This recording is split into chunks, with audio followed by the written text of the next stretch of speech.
A Bem-Estar responde: é verdade que a oração aumenta o fluxo sanguíneo na região pré-frontal do cérebro? Este é um tema muito interessante que se insere no campo da neuroteologia, ou neurociência da espiritualidade. A resposta curta é sim.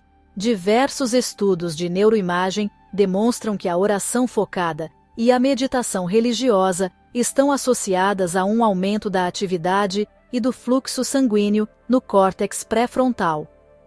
A neurobiologia da oração. O córtex pré-frontal é a região do cérebro responsável pelas funções executivas, como atenção, planejamento, concentração e modulação emocional. Como a oração ativa o córtex pré-frontal? Diferente de um pensamento vago, a oração, especialmente a contemplativa ou a intercessória, exige um esforço cognitivo de foco sustentado. Quando um indivíduo ora, ele direciona sua atenção para um conceito abstrato, Deus, o sagrado, ou para palavras específicas, mantras, rezas estruturadas.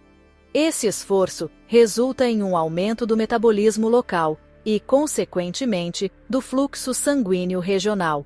Concomitante a um desligamento do lobo parietal, um achado clássico nos estudos de Andrew Newberg, um dos pioneiros na área, é que, enquanto o córtex pré-frontal ascende, o lobo parietal superior, responsável pela orientação espacial e pela distinção entre o eu e o mundo externo, apresenta uma diminuição da atividade. Isso explica a sensação de unidade com o divino, ou a perda da noção de tempo e espaço descrita por muitos praticantes. Benefícios e implicações. O aumento do fluxo sanguíneo e da atividade no cérebro pré-frontal, através da oração regular, pode ter efeitos plásticos no cérebro. Neuroplasticidade. 1. Regulação emocional. Ocorre inibição do centro do medo e estresse, reduzindo a ansiedade.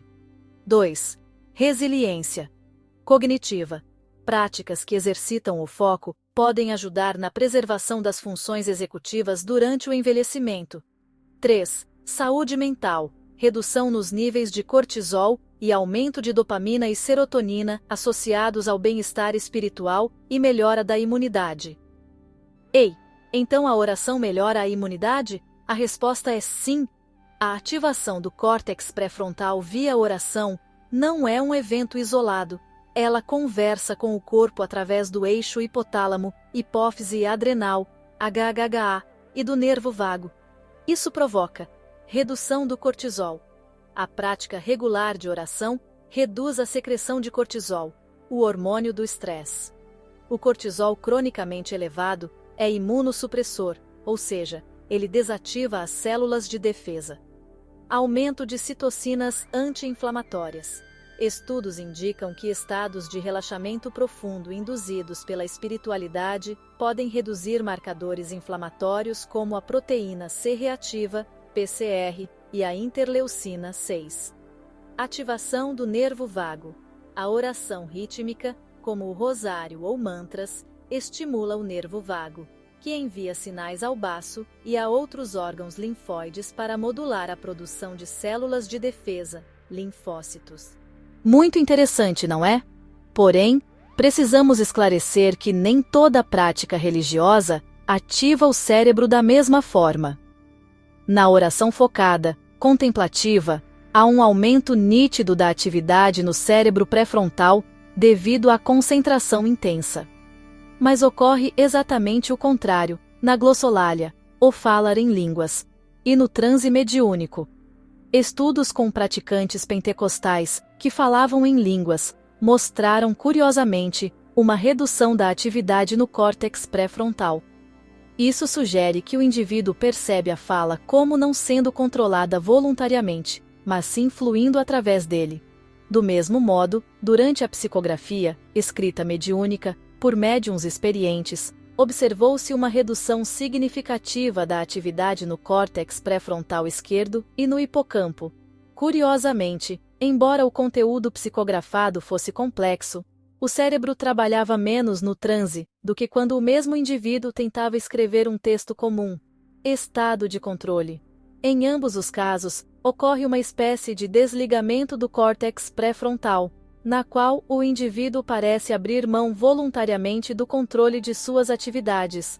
A redução da atividade pré-frontal também acontece no exercício físico intenso.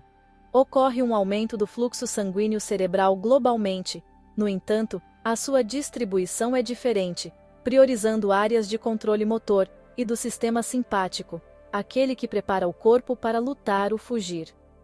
A hipofrontalidade transitória é uma teoria proposta por Arne Dietrich para explicar o estado de flow, fluxo, em grandes atletas, o famoso runner's high. O que acontece? Durante o exercício intenso e prolongado, o cérebro enfrenta uma escassez de recursos, glicose e oxigênio. Como os sistemas motor e sensorial são vitais para manter o movimento, o cérebro desliga temporariamente o córtex pré-frontal, que é a área metabolicamente mais cara. O efeito: o atleta perde a noção de tempo, a autocrítica e o eu observador. Ele se torna apenas o movimento. É uma eficiência energética, menos pensamento, mais execução. A liberação de substâncias como a adrenalina faz o corpo trabalhar em seu limite máximo. É fascinante observar como o cérebro prioriza o fluxo sanguíneo dependendo da demanda do momento.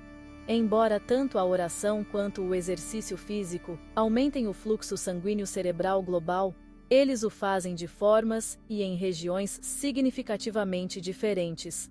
E a ciência humana ainda tem um longo caminho a percorrer para esclarecer tantas dúvidas e questionamentos.